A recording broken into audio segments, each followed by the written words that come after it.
A very good mornings, dear all learners, students. आप सभी को नमस्कार।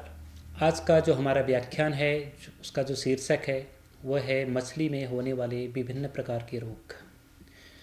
आप सभी का फिर से स्वागत है इस व्याख्यान में। मेरा नाम डॉक्टर एस एस कुंजवाल, सहायक प्राध्यापक जंतु विज्ञान विभाग, उत्तराखंड मुक्त विश्वविद्यालय हल्द्वानी से। पिछले अध्याय में जो हमने चर्चा की थी, जो पिछला व्याख्यान हमने दिया था, उसमें हमने विभिन्न प्रकार के इंडोर सिस्टम, आउटडोर सिस्टम और कैसे एक सस्टेनेबल एक्वाकल्चर को हम डेवलप कर सकते हैं, टिकाऊ जल कृषि क्या है, उसका हम कैसे विकास कर सकते हैं, वाटर पैरामीटर्स के, इन्वायरमेंटल फैक्टर्स भी, ये सारी चीज़ें हमने पिछले अध्याय में जिक्र किया था। तो आज के व्याख्यान में हम जो जिक्र करेंगे कि विभिन्न प्रकार के जो पैरासाइट्स होते हैं, बैक्टीरिया होते हैं, वायरल होते हैं, तो ये किस प्रकार से एक मछली की प्रजाति को एक जलाशय में कैसे इफ़ेक्ट करते हैं और कैसे ये रोग उत्पन्न करते हैं। क्योंकि जहाँ हम एक टिकाऊ जल कृषि की बात करते हैं तो हमें ये भी बहुत ध्यान में रखना एक ज़रूरी और महत्वपूर्ण बात है कि कैसे हम जो मछलियों में होने वाली जो रोग हैं उनको हम कैसे कंट्रोल कर सकते हैं। फिश डिजीज़ एक हमारा टॉपिक आज का, ये बहुत महत्वपूर्ण व्याख्यान है। कौन कौन से रोग मछली को लगते हैं, पैरासाइट्स में कौन कौन से रोग लग जाते हैं, पैरासाइट के कारण कौन कौन से रोग लगते हैं, बैक्टीरियल इन्फेक्शन उसमें होता है तो बैक्टीरिया के कारण कौन कौन से रोग लगते हैं, उनकी क्या स्थिति हो जाती है, कैसे उनके बचाव कर सकते हैं, कैसे उनका उपचार किया जा सकता है, वायरस के कारण कौन कौन से रोग उसमें उत्पन्न होते हैं, उसका हम कैसे उपचार कर सकते हैं, उसका हम कैसे निदान उनका हम कर सकते हैं, और किस प्रकार से हम एक जो जल कृषि है उसको हम कैसे डेवलप कर सकते हैं, कैसे हम सही मायने में अपने मछली का पालन एक जलाशय में कर सकते हैं, एक तालाब में कर सकते हैं, कैसे हमें उसमें बेनिफिट हो सकता है, कैसे हमारे इनकम की सोर्स बढ़ सकते हैं, कैसे हमसे रोज़गार उसमें जो है बढ़ाया जा सकता है ताकि हमें उसमें मुनाफा भी मिले। क्योंकि हमारा जो उद्देश्य है, हमने इससे पहले जो अध्याय में हमने चर्चा की थी कि हमारा मुख्य उद्देश्य इसका क्या होना चाहिए, पर्यावरण का बचाव करना भी हमारा उद्देश्य होना चाहिए और साथ ही साथ जो है एक सस्टेनेबल एक्वाकल्चर को डेवलप करना भी हमारा उद्देश्य होना चाहिए। तो इस जो फिश डिजीज़ वाला हमारा टॉपिक रहेगा, ये बहुत महत्वपूर्ण टॉपिक है। तो हम आगे बढ़ते हैं, इस टॉपिक को शुरुआत करते हैं। जैसे जैसे जो जलीय कृषि का विस्तार हो रहा है हमारे आसपास में, वैसे वैसे मछलियों का जो स्वास्थ्य है, प्रबंधन की जो महत्वता है वो भी बढ़ी जा रही है। तो रोगों से जो होने वाली जो नुकसान है, उनका जो उत्पादन है, आय है, पर्यावरणीय संतुलन है, ये तीनों को प्रभावित कर सकते हैं। तो जैसा कि मैंने अभी आपको जिक्र किया था कि हम मछलियों का पालन कर रहे हैं, जलाशय में कर रहे हैं या फिर अपने तालाबों में कर रहे हैं या फिर हमने फिश फार्म बना रखा है, डेवलप कर रखा है, तो हमने वहाँ पर ये सारी चीज़ों का ध्यान भी रखना है क्योंकि वही हमारा एक उत्पादन है, वही हमारी एक आय का स्रोत भी होगा। उससे हमें पर्यावरण का संतुलन भी बनाए रखना है, इन तीनों चीज़ों को बैलेंस भी करना है और साथ ही साथ जो है मछलियों के स्वास्थ्य पर भी ध्यान देना है, उनके महत्व पर भी उनका जो प्रबंधन है स्वास्थ्य का वो भी हमें करना है। और जिस तरीके से हमें अपने स्वास्थ्य का ध्यान रखना होता है, हमें अपना काम भी करना होता है, हमें अपना रोज़गार भी देखना होता है और साथ ही साथ जो है हम लोग अपने स्वास्थ्य का भी ध्यान रखते हैं। तो उसी प्रकार से मछली भी हमारा उत्पादन, हमारी आय और साथ ही साथ पर्यावरण को भी हमें संतुलित बनाए रखना होगा और कैसे उनको रोगों से बचाना है। तो आज हम इस टॉपिक में इसी चीज़ को समझेंगे कि रोगों के कारण क्या हैं, उनको पहचानने का तरीका क्या है, हम कैसे पहचानेंगे कि इसको बैक्टीरियल डिजीज़ है या फिर इसको फंगल डिजीज़ हो गई है या फिर इसको जो है पैरासिटिक डिजीज़ है, और एकीकृत प्रबंधन की जो रणनीतियाँ हैं, जो इंटीग्रेटेड मैनेजमेंट जो होगा, उसको भी हम इस व्याख्यान में जानेंगे। तो आज की दुनिया में जहाँ जलीय कृषि इतनी तेज़ी से बढ़ी जा रही है तो वहीं मछलियों के स्वास्थ्य का प्रबंधन उतना ही जरूरी हो जा रहा है, क्योंकि रोग केवल उत्पादन को ही नहीं बल्कि पूरे जलीय पारिस्थिति को प्रभावित करेंगे। और इसी को हम इस लेक्चर में समझते हैं, विभिन्न प्रकार के रोग और उनकी पहचान कैसे करेंगे, उनका आप कैसे प्रबंधन करेंगे, नियंत्रण करेंगे और जितने भी प्रभावी जो तकनीकें हैं उनको हम कैसे इस्तेमाल कर सकते हैं। तो शुरुआत करते हैं। मछली के जो विभिन्न प्रकार के जो रोग हैं उनका हम आपको परिचय दे देते हैं। मछलियों में जो रोग हैं मुख्यतः जो एक तो पैरासाइट है, एक बैक्टीरियल डिजीज है, वायरल डिजीज है। तो पैरासाइट के कारण कौन कौन से होते हैं, बैक्टीरिया के कारण कौन कौन से होते हैं, या वायरस के कारण कौन कौन से होते हैं, ये तो हम जानेंगे। लेकिन इसके अलावा जो खराब जल की जो गुणवत्ता होती है और जो खराब पोषण होता है, न्यूट्रिशन होता है, और इसके अतिरिक्त जो तनाव भी जो होता है वो मछलियों को बीमार बना सकते हैं। ये जो हम पैरासाइट, बैक्टीरिया, वायरसेस, फंगल और इसके अतिरिक्त ये जो चीज़ें हैं जैसे वाटर क्वालिटी के पैरामीटर्स हैं। हमने जब वाटर क्वालिटी के पैरामीटर्स पढ़े थे इससे पहले वाले अध्याय में, तो वहाँ पर भी हमने जिक्र किया था न्यूट्रिशन अगर ठीक तरीके से नहीं मिल रहा है उससे भी प्रॉब्लम हो सकती है। अदर जो टेंस क्रिएट करेगा मछलियों को वो भी बीमार बना सकते हैं। तो रोगग्रस्त जो मछलियाँ होती हैं उनमें हम कुछ सामान्य लक्षण जो देखते हैं, जैसे असामान्य तरीके से उनकी तैराकी हो रही है, जिस तरीके से मछलियों का जो एक जलाशय में तैरते हैं, जिस तरीके से वो रहते हैं, तो उसमें थोड़ा सा एबनॉर्मलिटीज हो जाती है। वो हमें जो सामान्य रोज में जो मिलता है, जो सामान्य दिनों में जो तैराकी उसकी मिलेगी, उसकी तैराकी और जिस समय एक रोग की स्थिति हो जाएगी उस तैराकी में थोड़ा सा अंतर हो जाता है। उनकी त्वचा जो स्किन होती है उस पर थोड़ा सा घाव दिखने लगेंगे, पंखों का थोड़ा सा क्षय होना शुरू हो जाता है। इसके अलावा सुस्ती उनमें आने लग जाती है, भोजन में कमी आने लग जाती है। जिस तरीके से एक फ्लुएंसी उनके खाने की होती है, हमने पिछले अध्याय में भी बताया था कि हमें कैसे भोजन मछलियों को देना चाहिए, उनकी क्या हैबिटेट्स होती हैं और किस तरीके से हमारे भोजन का वो भी एक इंतज़ार कर रहे होते हैं। हमें एक टाइम फिक्स करना होता है, एक जगह फिक्स करनी होती है कि हमें अपने जलाशय में इस कोने से जो है या इस जगह से हमें इनको भोजन देना है, और वो उसी समय का इंतज़ार भी करती हैं, उस जगह पर भी इंतज़ार करती हैं। तो ये जो चीज़ें हो जाती हैं, अगर रोगों की जो स्थितियाँ आ जाती हैं तो वहाँ पर ये चीज़ें थोड़ा कम आने लग जाती है। उनकी भोजन में भी कमी आने लग जाएगी, तैराकी में भी कमी आने लग जाएगी, उनकी जो एक रोज़मर्रा का जो उनका एक सामान्य जो उनका रहन सहन होता है उसमें थोड़ा सा अंतर आने लग जाता है। तो ये जो पैरासाइट्स थे या बैक्टीरिया थे या वायरसेस थे, तो इसके अतिरिक्त जो हमने बताया कि वाटर क्वालिटी का हमने जिक्र किया था और जो न्यूट्रिशन का हमने जिक्र किया था, और इसके अलावा जो और भी जो कारण होते हैं वो मछलियों को यहाँ पर बीमार बना सकते हैं। तो जितनी भी रोगग्रस्त जो मछलियाँ होती हैं उनके क्या लक्षण होते हैं, उनके क्या सामान्य लक्षण होते हैं, वो हमें पहचानने ज़रूरी होते हैं। चाहे वो उनकी तैराकी में हम पहचान करें, या फिर उनकी जो स्किन होती है उस पर कोई अगर घाव हो रहे हैं तो उनको हम पहचान करें, या फिर उनके पंखों का क्षय होना है, या फिर सुस्ती में आ जाना है, या फिर भोजन में कमी है। तो कहने का तात्पर्य ये है कि हम ये बहुत छोटी छोटी चीज़ों को अगर हमने अपने आसपास में जलाशयों में अगर देखना शुरू कर दिया, या फिर हमने इनको पहचानना शुरू कर दिया, तो इन लक्षणों को अगर हम समझ गए हैं तो वहाँ से हम रोग की जो प्रारंभिक पहचान होती है उसके लिए हम तैयार भी हो सकते हैं और पहचान भी कर सकते हैं, और उनका हम सही समय पर जो है जो भी उनके लिए हम उपाय कर सकते हैं वो उपाय भी किए जा सकते हैं। तो इन चीज़ों को हमें समझना बहुत ज़रूरी है। अब हम समझेंगे कि जो परजीवी जो जनित रोग होते हैं वो किस किस की वजह से होते हैं। जितने भी पैरासाइट्स हैं, चाहे वो पैथ्रिस का है या जो मल्टीफिलियरिस जिसको बोला जाता है, तो मल्टीफिलिस जो है ये एक पैरासाइट्स के कारण होता है। इसमें क्या होता है कि आमतौर पर जो स्किन होती है या उसमें जो है वाइट स्पॉट डिजीज भी इसको कहा जाता है, तो इसकी पहचान है। तो जो इक्थियोथेरेसिस की जो डिजीज होती है वो वाइट स्पॉट डिजीज कहलाती है। ये इस पैरासाइट्स के कारण होती है।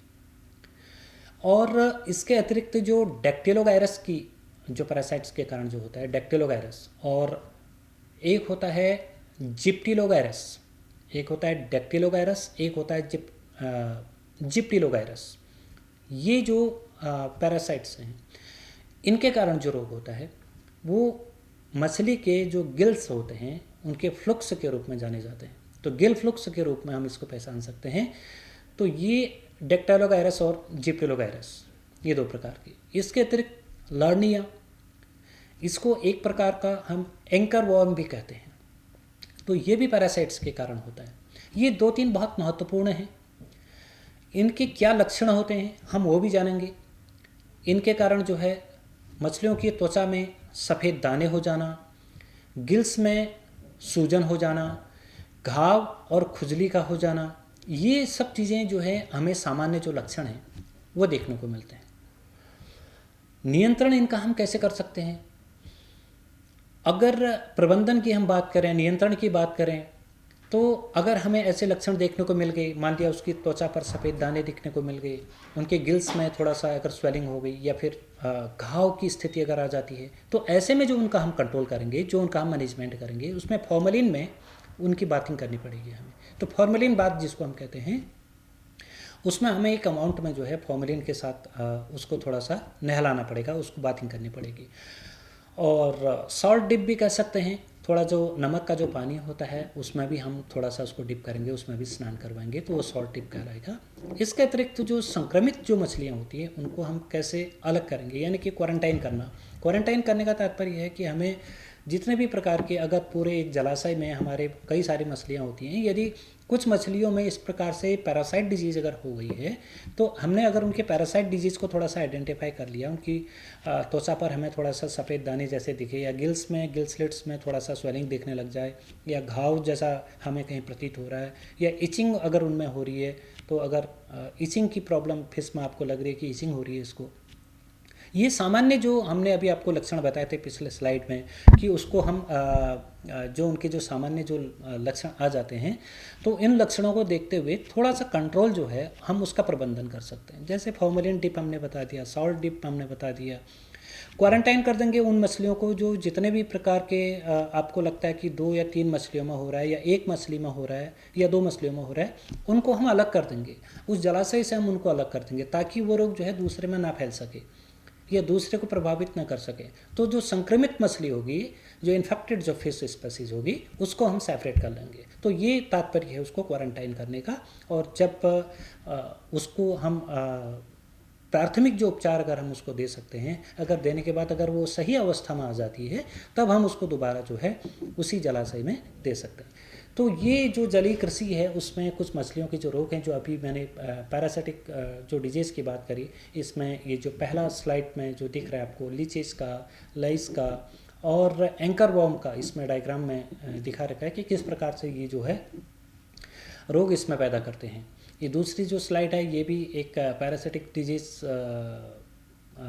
की जो मछली है जिसको इस प्रकार का जो रोग लगा हुआ है, तो वो हम इस चित्र की सहायता से देख रहे हैं, और ताकि हम ऐसी पहचान भी सकते हैं।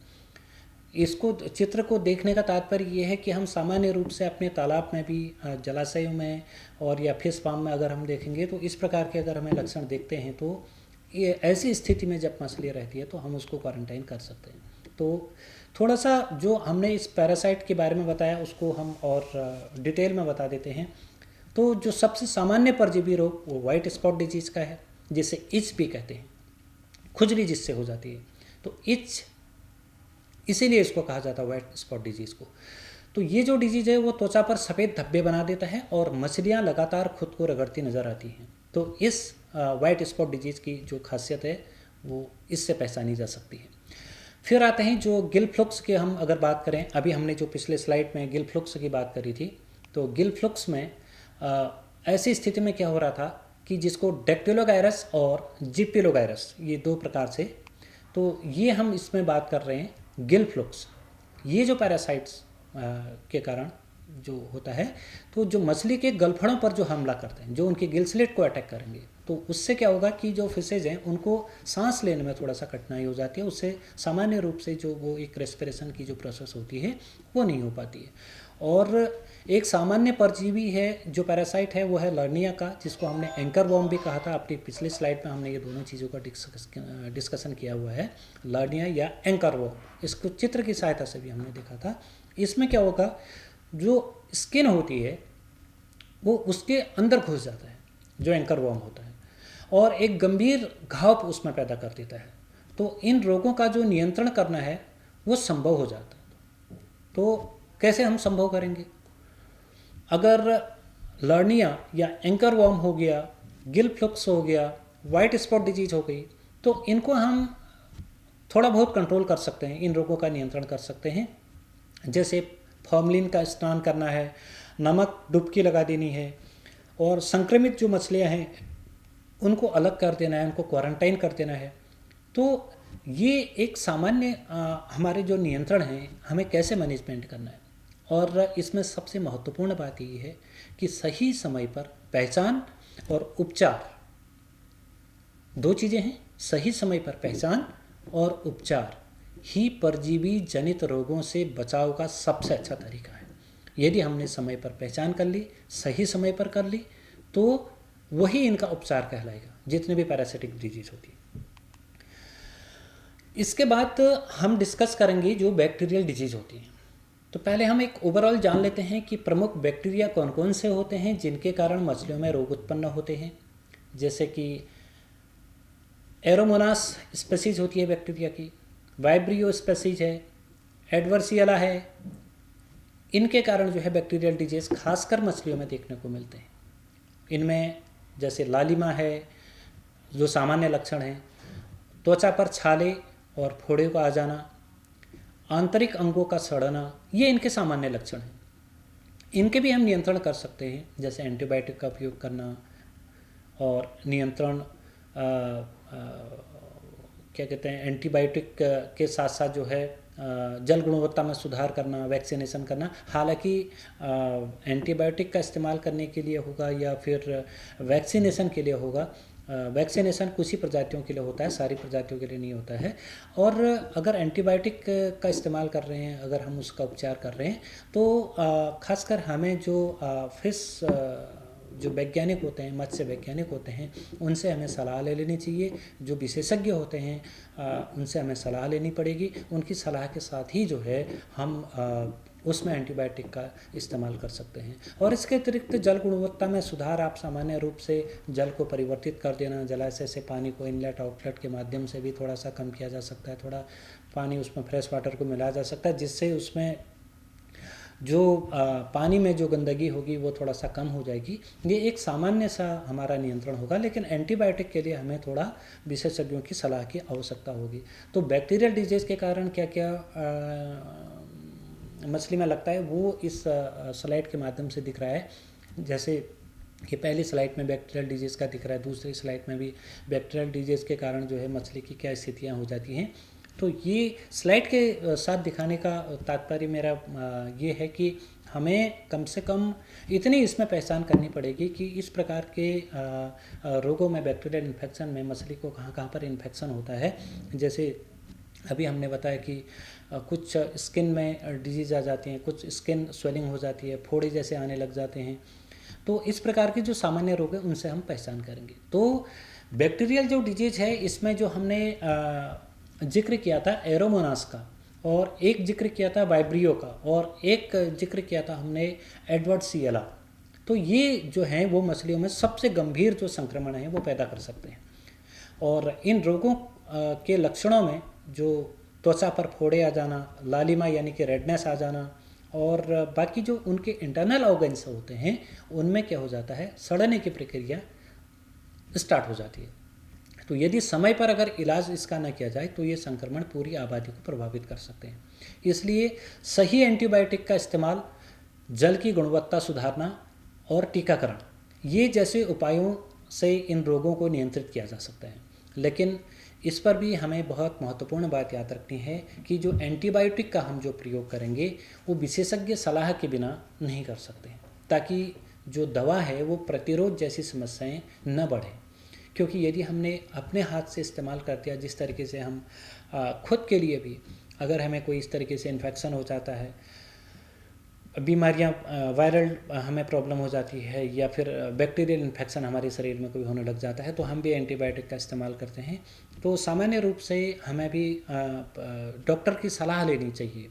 और किसी भी व्यक्ति को अगर कोई इन्फेक्शन होता है तो अपने हाथ से उसको एंटीबायोटिक का इस तरीके का इस्तेमाल नहीं करना चाहिए। सामान्य रूप से एक जो है डॉक्टर को दिखा करके उसके बाद जो उनकी जो सलाह होती है उसके अनुसार ही एंटीबायोटिक का इस्तेमाल करना चाहिए। ये हमारे लिए भी लागू होता है। और उसी तरीके से एक जलाशय में बीमार पड़ी मछली के लिए भी लागू होता है। सामान्य रूप से ट्रीटमेंट देना एक अलग चीज़ होती है, और कुछ एंटीबायोटिक या दवाइयों का इस्तेमाल करना, केमिकल का इस्तेमाल करना, ये सब चीज़ें हैं। इनके लिए भी हमें विशेषज्ञ की सलाह लेनी चाहिए, ताकि उस दवा से कोई ऐसा टेंस क्रिएट ना हो, कुछ और समस्याएं ना बढ़े। इसलिए हमें इसमें इस समाधान के लिए सलाह लेने की आवश्यकता होती है। तो ये थे हमारे कुछ बैक्टीरियल डिजीज, जिसमें वाइब्रियो, एडवर्सिएला और एरोमोनास, ये 3 बहुत महत्वपूर्ण हैं, जो बहुत ही गंभीर रोग जो है मछलियों में पैदा कर सकते हैं। और ऐसी स्थिति में जो हमने बताया आपको कि कैसे हम पहचानेंगे, उनकी त्वचा पर थोड़े फोड़े वगैरह, उनमें स्किन में जो है रेडनेस हो जाना, और उनके जो इंटरनल ऑर्गन्स हैं उनमें प्रॉब्लम हो जाना, ये अगर छोटी छोटी चीज़ें हो रही हैं तो हम समझेंगे कि उनमें बैक्टीरियल रोग की इस समय इन्फेक्शन हो चुका है। इसके अतिरिक्त हैं कुछ वायरल डिजीज। वायरल डिजीज में जैसे जो कार्प मछलियों के लिए होता है, उसमें सबसे ज़्यादा घातक कार्प मछलियों के लिए होता है। तो इसको जो प्रमुख, जो सबसे इम्पोर्टेंट इसमें वायरस है, उसको KSB बोलते हैं। KSB वायरस जो है, कोई हब्स वायरस। तो कोई हब्स वायरस जो है, ये कार्प मछलियों के लिए सबसे डेंजरस होता है। और जो ट्राउट में जो सबसे इम्पोर्टेंट होता है वो है IHNV, इन्फेक्टियस हीमेटोपोइटिक नेक्रोसिस वायरस। तो इन्फेक्टियस हीमेटोपोइटिक नेक्रोसिस वायरस ये ट्राउट मछलियों में सबसे इम्पोर्टेंट होता है। सबसे आम जो वायरस होता है IHNV ट्राउट के लिए और KSB कार्प मछली के लिए। तो इन दोनों में KSB और IHNV, इन 2 प्रकार की जो वायरस हैं वो सबसे कॉमन तरीके से होते हैं। जैसे अगर हम इनके लक्षणों को जानना चाहें तो इसमें थोड़ा मछलियों में सुस्ती का आ जाना, मैंने जैसे बताया भोजन में उनकी रुचि की कमी हो जाना, स्किन में थोड़ा जो त्वचा होती है उसका रंग का बदल जाना, और मोर्टेलिटी अगर हाई लेवल पर होने लग गई है जलाशय के अंदर, तो हम ये मान के चलेंगे कि इसमें वायरल डिजीज हो चुका है। तो इसके नियंत्रण के लिए जो संक्रमित जो स्टॉक है उसको हम नष्ट करेंगे, रोग मुक्त जो बीज है उसका हम प्रयोग करेंगे, जो ऐसा सीड हम उसमें सेलेक्ट करेंगे जिनमें कोई इस प्रकार का रोग ना हो। और इसके अतिरिक्त जो बायोसिक्योरिटी जितने भी होती हैं, जितने भी कठोर बायोसिक्योरिटी होती हैं, उनका हम उपाय करेंगे, तभी हम वायरल डिजीज से बच सकते हैं। तो वायरल जो रोग है उसके लक्षण हैं, ये सामान्य रूप से ये जो पहली स्पेसीज जिसमें एक मछली की दिख रही है और दूसरी भी दिख रही है, इसमें जो इसके जो सामान्य लक्षण हैं वो बिल्कुल दिख रहे हैं। त्वचा का जो स्किन का जो कलर है वो बदल जा रहा है, और किसी में जैसे बैक्टीरियल डिजीज़ का है उसमें फोड़े जैसे हो जाना स्किन के ऊपर से, वो भी इस स्लाइड में दिख रहा है। तो ये वायरल और बैक्टीरियल दोनों का एक स्लाइड में मैं दिखा रहा हूँ। तो ये दोनों चीज़ें इसमें आ जाती हैं, इस तरीके से हम पहचान करेंगे। तो वायरल जो रोग होता है वो अक्सर बहुत ख़तरनाक होते हैं। जैसे कोई हब्स वायरस है, तो हब्स वायरस में जो IHNV वायरस जैसे संक्रमण मछली और फार्म्स में बड़े पैमाने पर होती हैं और उनकी मृत्यु का कारण भी बन सकते हैं। उनके लक्षणों में जैसे मछली की सुस्ती का हो जाना, त्वचा का रंग बदल जाना और बहुत तेज़ी से मरना, ये 2-3 इनके जो लक्षण होते हैं वो इसमें शामिल हो जाते हैं। क्योंकि जो वायरल संक्रमण है उसके लिए कोई प्रत्यक्ष इलाज नहीं होता है, इसलिए रोकथाम जो होता है इसका सबसे बड़ा हथियार है। इसका बहुत ज़्यादा इलाज हम नहीं कर सकते हैं, तो स्वस्थ बीज का उपयोग करेंगे, कठोर जितने भी बायोसिक्योरिटी हैं उनके नियमों का हम पालन करेंगे, और जो संक्रमित मछलियों का उसका उचित निपटान करेंगे। और इसके साथ साथ ये मुख्य उपाय भी हैं और वायरस से बचाव के लिए, ताकि हम जितने भी बायोसिक्योरिटी हैं उनका हम पालन करें, और जितना हम सीड का उपयोग कर रहे हैं वो स्वस्थ होना चाहिए, वो हेल्दी होना चाहिए। और इसके अतिरिक्त बहुत ज़्यादा कोई इसमें हम जो ट्रीटमेंट है वो नहीं दे सकते हैं। तो वायरल के लिए जो है उसका जो रोकथाम करनी है, उसकी पहचान करनी है। हालांकि किसी भी प्रकार के लिए, चाहे वायरल डिजीज़ हो, चाहे बैक्टीरियल डिजीज़ हो, चाहे फंगल डिजीज़ हैं, या फिर किसी अन्य प्रकार से उसमें कोई रोग आ रहा है तो उसके लिए हमें उसकी पहचान करना समय के साथ ही सबसे बड़ा उसका उपाय है और वही इसका सबसे बड़ा इलाज भी है। और इसके अतिरिक्त कुछ बैक्टीरियल और वायरल डिजीज पैरासाइट डिजीज जो हमने बताए थे उनमें हमने थोड़ा सा निपटान के लिए भी बताया कि यही उपाय हम कर सकते हैं। चूँकि वायरल डिजीज़ के लिए बहुत ज़्यादा कोई प्रत्यक्ष इलाज नहीं होता है, इसलिए इसका रोकथाम करना सबसे बड़ा हथियार, यही इसका उपाय भी है। तो ये 3 मुख्य उपाय वायरस से बचाव के लिए।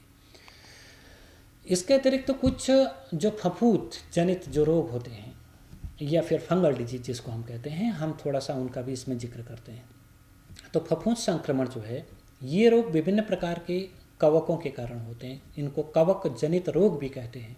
और इनके जो लक्षणों में जो त्वचा पर घाव का आ जाना, म्यूकस का अत्यधिक उत्पादन, जो ज़्यादा सिक्रेशन हो रहा है म्यूकस का, वो शामिल हो जाता है। और मछलियों में जो फंगल इन्फेक्शन जो होता है वो बहुत ही एक आम समस्या होती है, जो विभिन्न प्रकार के फंगस के कारण होती है। जितने भी फंजाइल्स होते हैं उनके कारण होती है। और ये जो रोग होता है मछलियों की त्वचा, गलफड़े और जितने भी इंटरनल ऑर्गन्स हैं उनको भी इफेक्ट करता है।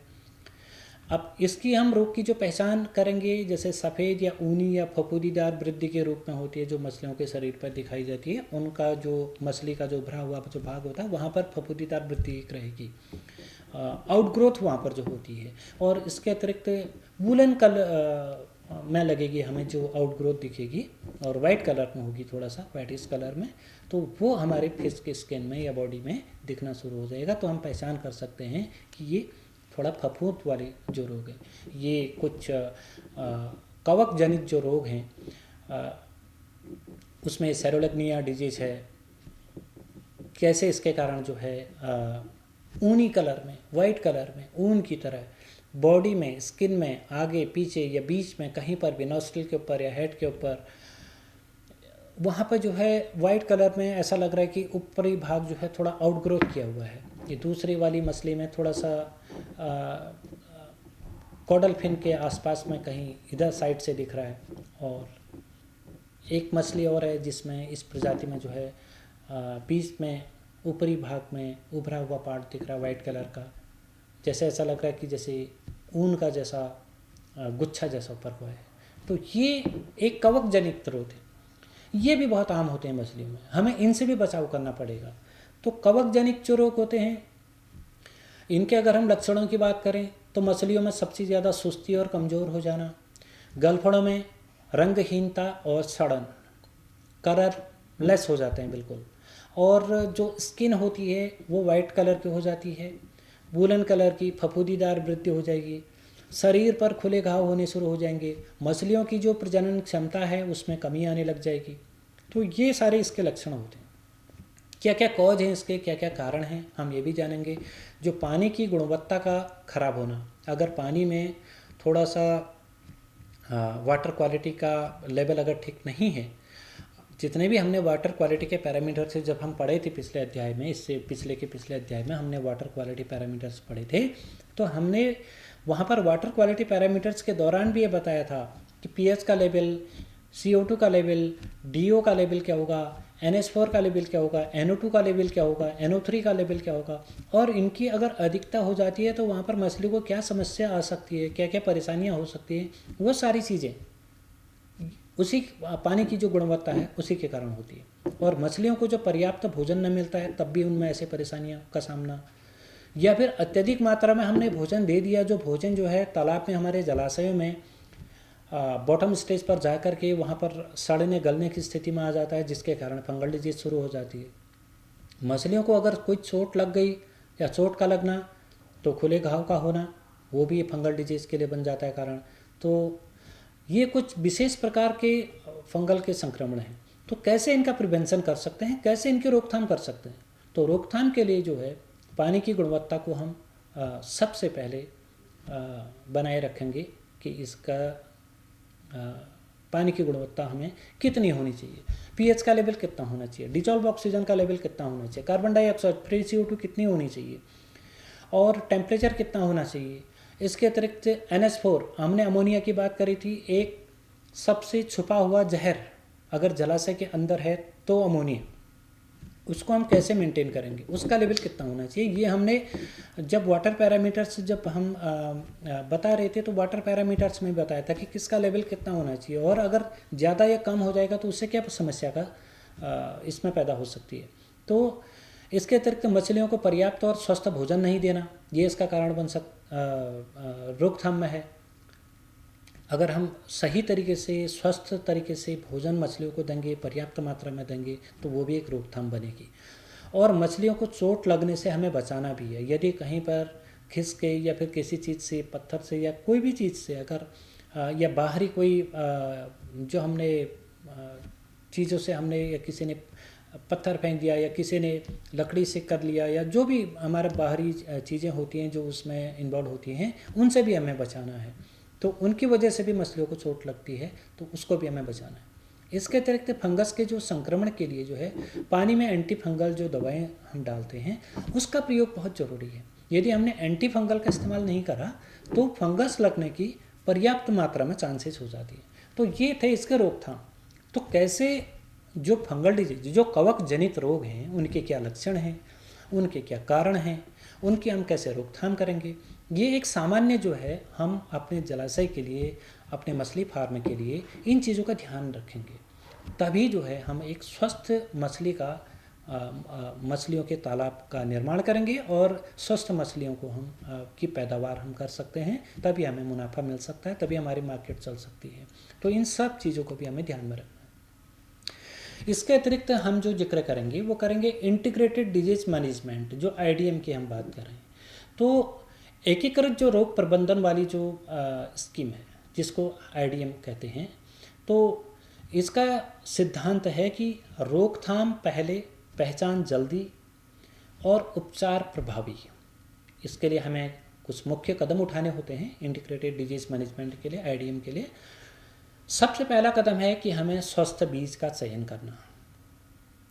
दूसरी चीज़ है उचित जो जल गुणवत्ता होती है उसको आदर्श स्तर पर, यानी कि एक आइडियल स्टेज क्या होती है कि पानी की गुणवत्ता, अगर हम कहें कि डिजॉल्व ऑक्सीजन का लेवल एक आइडियल लेवल पर हमें रखना है, pH एक आइडियल लेवल पर हमें रखना है। मान लिया pH है बहुत एसिडिक मीडियम में जा रहा है, बहुत बेसिक लेवल पर जा रहा है, जैसे हमने कहते हैं 6 to 8 के बीच में होना चाहिए, 6.5 से 8 के आसपास में लगभग, तो वो एक आइडियल स्टेज आएगी pH की।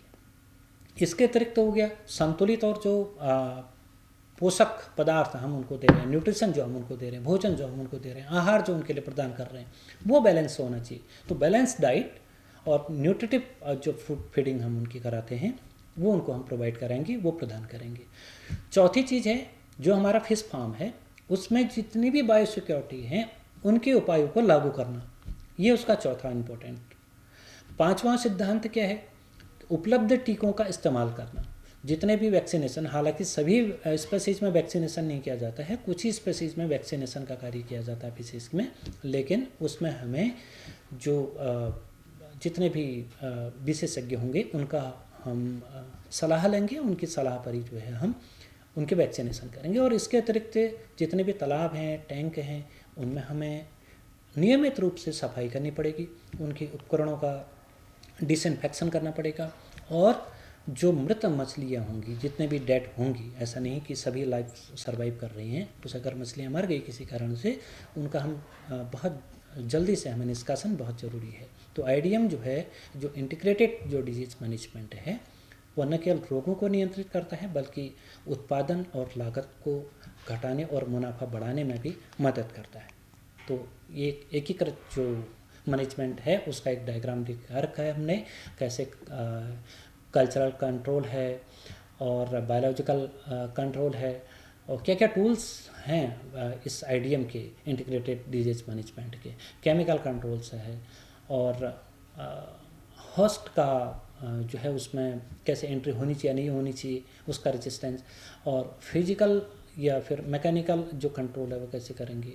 तो ये सारी चीज़ें जो है हम कंट्रोल करेंगे तो सामान्य रूप से हम प्रबंधन कर सकते हैं। तो एकीकृत जो रोग प्रबंधन मैंने बताया कि जल्दी पहचान, रोकथाम और उचित उपचार, स्वस्थ बीज और स्पॉन का चयन करेंगे, इसके लिए जल गुणवत्ता का प्रबंधन करेंगे, पीएच का स्तर हम अपना रखेंगे 6.5 to 8.5 का है। ऑक्सीजन का संतुलन रखेंगे, अमोनिया और नाइट्रेट का संतुलन रखेंगे। पोषण का हम सही तरीके से प्रबंधन करेंगे, उनको बैलेंस डाइट देना, विटामिन और मिनरल्स का सप्लीमेंट्स, और बायोसिक्योरिटी जितनी भी होगी हम उसका उपयोग करेंगे। और जितने भी आगंतुक होंगे उनका प्रवेश प्रतिबंधित करना पड़ेगा, और उपकरण जितने भी होंगे उनको सैनिटाइज करेंगे ताकि हम उसको सही तरीके से इस्तेमाल कर सकें। वैक्सीनेशन में वायरल एंड बैक्टीरिया, तो ये दोनों प्रकार के हैं। इनके लिए जो उपलब्ध जो वैक्सीनेशन है उनका हम प्रयोग करेंगे। हालांकि उसमें हमें एडवाइस की ज़रूरत होगी, जो भी हमारे फिश साइंटिस्ट होंगे हम उनसे उनकी सलाह लेंगे। और साथ ही साथ जलाशय की और टैंक की स्वच्छता और व्यवस्था और डिसइंफेक्शन के लिए हमने जो उपाय बताए वो भी हम इसमें पूरा करेंगे। तो इसके अतिरिक्त जो आईडीएम है उसमें लगभग जैसे आंध्र प्रदेश में है, वेस्ट बंगाल में है, तो कुछ ऐसे राज्य हैं जिनमें बहुत सक्सेसफुली जो है वो एकीकृत रोग प्रबंधन को सफलतापूर्वक इस कार्यक्रम को लागू किया हुआ है। तो हमें वही चीज़ अपने फिश फार्म में या मैनेज करनी पड़ेगी। तो ये केस स्टडी कुछ इसके अनुभव भी थे, और क्योंकि स्वस्थ मछलियाँ जितनी होंगी हमारी नीली क्रांति का आधार भी होती हैं। और इस पूरे व्याख्यान का यही इसमें सार है कि मछली का जो रोग है वो प्रबंधन, मछली रोग प्रबंधन का आधार, रोकथाम, जल्द पहचान और सही उपचार, जल गुणवत्ता, पोषण और बायोसिक्योरिटी, ये मछली पालन के लिए 3 सबसे मजबूत स्तंभ भी है। तो भविष्य में हमें पर्यावरण और अनुकूलन और प्राकृतिक रोग नियंत्रण उपायों पर भी और ज़्यादा ध्यान देना होगा, क्योंकि स्वस्थ मछली, स्वस्थ फार्म और स्वस्थ भविष्य। धन्यवाद।